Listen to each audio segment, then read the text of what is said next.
If you're still dumping Amazon links into random Facebook groups and wondering why your book's not selling, this episode is going to sting a little. But you need to hear it, among other things. Too many authors are just wasting time and money on book promotion strategies that just don't work. You don't need expensive ads. You don't need to be on every single social platform, and you definitely don't need to annoy your friends and family with constant sales posts and pitches. Time to do away with that stuff. Today, I'm busting 5 of the biggest book marketing myths that keep authors broke, and I'm not sugarcoating anything. You ready to sell more books without wasting another dollar or another hour or even a minute? Let's get to it. Hey, before we do jump into things, first of all, you've heard me talk about Book Award Pro before, and for good reason. They've been proudly sponsoring this podcast for over 8 months, and I still use their tools every week. In fact, today, I actually opened up my list of different emails from Book Award Pro to kind of sift through all the opportunities for my various books. Now, whether you're brand new to publishing or already have a few titles under your belt, Book Award Pro makes it ridiculously easy to find legit awards and review opportunities without wasting hours digging around. I personally use the Essentials plan to get weekly recommendations tailored to each of my books, and here's a pro tip. If you don't want to have any of it on the Essentials plan or the Pro plan, you can always put it on the free one. Every single one of my titles, if they're not in the Essentials or the Pro plan, I put them into the free one because, well, it's free. And so I can keep tabs on what I can pick that's out there for that specific title. Now, recently I picked up 4 free review opportunities just by checking my dashboard. That's real visibility, real credibility, and most importantly, real results. If you want to add award-winning author to your name or simply get more eyes on your book, check them out at dalelinks.com/bookawardpro. That's my affiliate link, and yes, I fully stand behind them and endorse them. Alrighty, we've got 5 big book promotion myths that waste absolute time. Yes, I'm going to break these ones, and if you happen to be doing it, it's okay. I've been there before, because the Lord knows a couple of these I did early on in my career as an author. First of all, number 1. This is the big number 1 myth. You have to run expensive ads to sell books. Now, why is this wrong? Well, I can tell you for sure there are a number of authors out there that don't use ads at all, and they're still crushing it. Now, I would recommend if you're crushing it as an author, then it's probably a good idea to probably run some ads, but you don't need to run a bunch of expensive ones to make things kind of get going. Ads can work, but only with a proven offer and solid fundamentals. So what are you probably saying? Okay, Dale, what does that mean? Proven offer, solid fundamentals. Here's the truth. If you're not selling books, you're going to need to fix one of a few things here. Fix your book page, your description, or even the categories before throwing any money at it. And most importantly, when it comes to your book information, the 2 areas I always just preach to people, you're not selling any books, then, first of all, if you're in a genre that there are people buying books, and you know they're actively buying books, then great, fantastic. All right? Then you have to take a step back and go, okay, the genre's fine, but I'm still not selling books. Dale, what gives? You're going to need to analyze your book cover. You're going to need to look at your book description. And also, are you bringing in a regular, consistent flow of reviews? Because reviews make a huge difference in the customer wanting to buy the book. Not having any reviews is not doable. You need to have some reviews. Some reviews are better than none. If you have none, get to work on something like that. Now, the 3 things in those order, again, cover, description, reviews. Get those 3 things dialed in. Now, if for some reason you're like, Dale, I've done my cover design 3 or 4 different ways and it's still not selling. I actually ran into a service more recently, and this is not a wholehearted endorsement, and I won't have the link inside my show notes.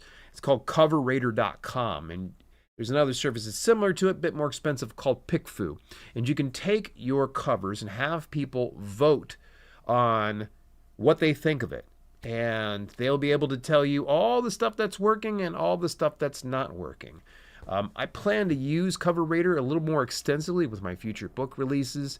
but it could be something for you to consider if you happen to go over there. Just let them know that Dale sent you on over towards that direction. It's kind of nice on Cover Rater, by the way. And side note, if you can't afford their services, if you just do voting, they will actually give you credits. And all you need to do is vote for 2 different covers to get a single credit. So let's say you want to get 60 votes on a particular book, you're going to need to do 120 reviews. Now, that's not going to take hours upon hours. It'll probably take you a handful of minutes on each one of those tests that you end up doing. But that's coverrater.com, kind of putting that stuff to that aside. Now, when it comes to your description, let's just say your cover's great. You've done all the testing. It's looking good, but it's still not converting. You're going to need to go in and start to dial that in. And I would recommend that you workshop it with some peers. And especially if those peers are within your genre, it'll help out tremendously. And then last but not least, of course, I mentioned the reviews, getting those reviews. I've done past episodes about this, and rather than trying to bloviate even further about it, you can go ahead and take a look at that past broadcast, and it'll give you more details about getting more reviews. The number 2 myth, just post your book link in Facebook groups. Oh my gosh, let me tell you, this was a bad habit that I'm so glad that I ended up breaking pretty early on in the business. Facebook groups, oh my gosh, they're a dime a dozen. Everyone and their mother's got a Facebook group, and there's also these Facebook groups out there that essentially is share your free book or share your discounted book. And in a lot of instances, some of these groups are great for authors, but are readers hanging out in them? Therein lies the problem. So that's why it's wrong for you to just kind of go and, you know what, I'm just going to blast my link into all these different Facebook groups and everything will be fine. No, it won't be fine, because if that Facebook group is not filled with your ideal readers and it's just authors, you're wasting your time. You're wasting everybody's time. The truth is, unless it's a niche group with an active, that's the key thing, an active and engaged readership that's there, you're just spamming. So this means that, yes, even if you do find something that is niche appropriate, let's say it's a Wereberry Shapeshifter Facebook group, and you're like, oh my gosh, I'm ready to go ahead and start posting my book here. And yeah, that's all well and good, but what if that audience is not even, it's dead. It's a ghost town in there. You just wasted that time to go in and just spam your thing on in there. So it's not just important that you find the right group to share your offers, but you need to also make sure that it's an engaged subscriber base, followership, if you will, the membership. There we go. That's the best word I'm looking for. You want to make sure it's engaged. And on top of that, if you're not very active and you're not contributing to this group in any capacity, you're going to end up posting this buy my book thing, and people are going to be like, who the hell is this person? And they're probably just going to boot you straight out, or they're just going to ignore it. You need to be part of a community in order for people to actually stand up and take notice. It's not enough that you got this awesome book that you just put out with a great cover, good description, and all these reviews. If you're just going and spamming inside a group without putting any type of value in that group, it's a waste of your time, and it's a waste of everybody's time. Number 3, social media is for selling books. Oh my goodness gracious. Now, I have shared time and again that social media is a great place for authors, but it is not the greatest place for selling books. All right? Why is this wrong? Well, people don't open Instagram or Facebook hoping to buy your Kindle. Like, they're going on there to be, I don't know, call me crazy, social. That's why it's called social media. They get on there to interact with other human beings, not to interact with your spammy ad to buy your book. So that's just the thing, is doing social media and doing it effectively. There's a huge difference here. And trying to go in and just beat people up to buy your latest book while not delivering any value, it's the equivalent of walking on the street. Maybe you'll run into some people you know. Okay, we'll just say that. Maybe it's a small town. You run into a few people know. But most of the people that walk past you don't know who you are. Now imagine you stop them dead in their tracks, cram your book in their face, and say, this is 99 cents. Buy it. What do you think they're going to do? Well, it probably might get ugly. It might get ugly. Or at the very minimum, they're going to probably walk straight past you and go, watch out for that crazy person who's just shilling their little book here that has a werebear on it. I'm just running with this here. If you are doing Werebear Shapeshifter, there's no knock on you. You can still do that. So when you're on social media, it's so important that you don't just go in there with the intent of selling your book. Go with the intent of actual human interaction. Social media is for building community, credibility, and connection. Remember those 3 C's: community, credibility, and connection. Sales are a side effect of trust. So if you build that trust in due time, people are probably going to go ahead and pimp your book for you. They're going to handle that for you. All you have to do is just show up. And then if you've built and delivered enough of a connection and value with those people, when you get ready to promote your book, it's going to resonate with them so much more. Number 4, more followers equals more book sales. Oh, no, it does not. Why is it wrong? Well, 10,000 dead followers is worse than 100 engaged ones. I've seen this countless times, and I can even tell you right now, I'd met someone who was a viral YouTube video creator, had well over 2.5 million subscribers. I think he's gone on to have even more. And he's had a good handful of books he's put onto the marketplace. They don't sell worth a darn. Why? Well, I mean, sure, they're engaged, but he never says anything to them. He doesn't tell them when he's getting ready to publish things. Now, let's go into conversely speaking. Let's say you're like, Dale, I'm going to go and get a Fiverr service, and I'm going to hire someone to give me followers. Okay, great. Again, we're going to walk this back to the 10,000 dead followers is way worse than 100 engaged ones.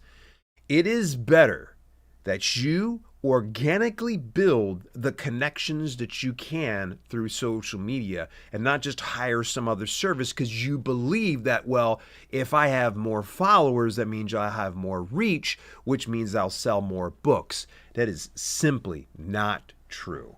It is not. Well, the truth is, you have to focus on engaged people who care about your topic or genre. It's just simply not enough to look at some followership and say, well, just because I have 100,000 subscribers on YouTube, so I should be able to sell 100,000 books on launch day. No, it doesn't work that way. It has a lot to do with the relationship that you've built and the engagement that you're able to get from them on a regular basis. That really makes the difference. Number 5, you need to be everywhere to succeed. And I'm going to tell you, sure, you can try to be everywhere if you want to, but I've tried that myself. I did it for a number of years. Oh my gosh, I was every platform I was on. Spreading yourself thin kills consistency and quality.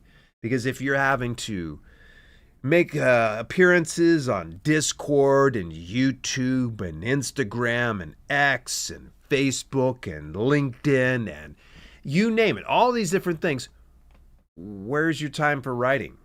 When will you actually have time to go and promote your stuff? When will you have time to promote your backlog of books? When will you have time to connect with other peers within this industry? Because that is still very much important here, folks. It's connecting with peers within the industry. Trying to do it on your own, guess what? It's a recipe for disaster that will lead to burnout.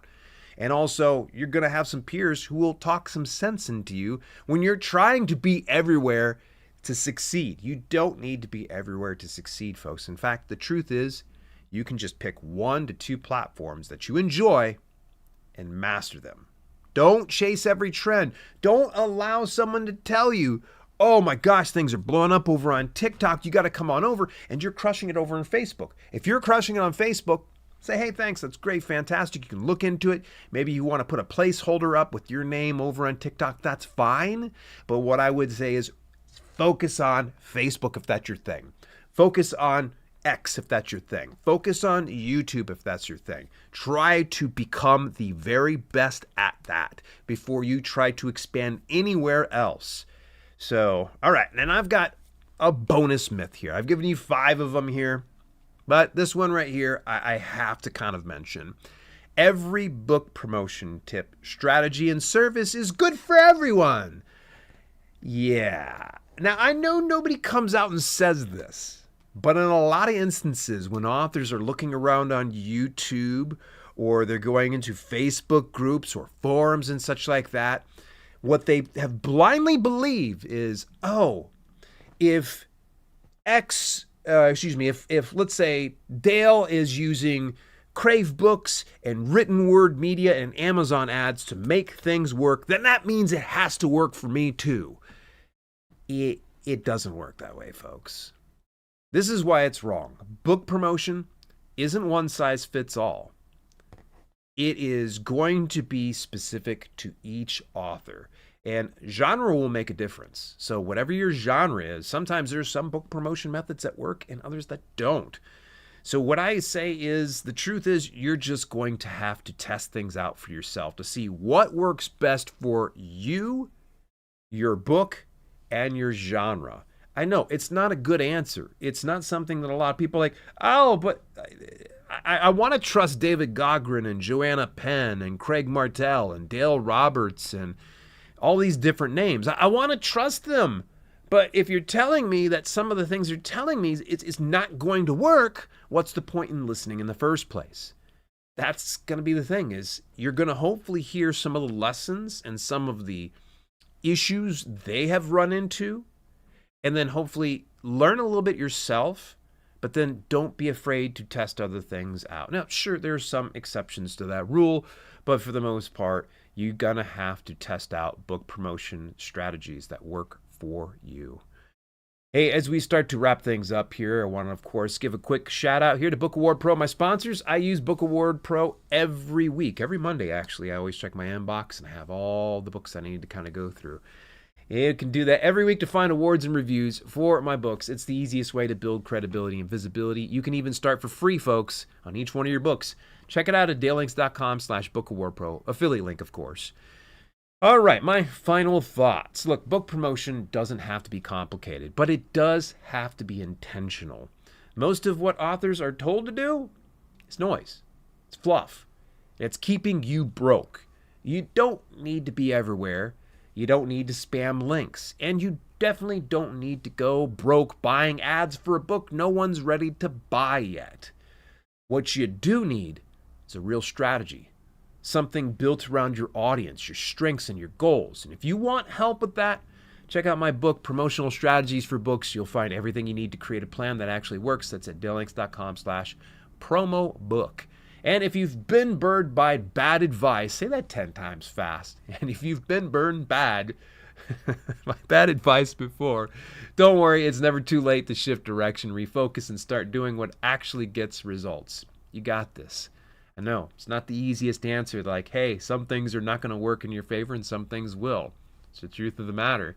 But hopefully I've given you about 6 myths and busted those things, so that way you never have that issue ever again.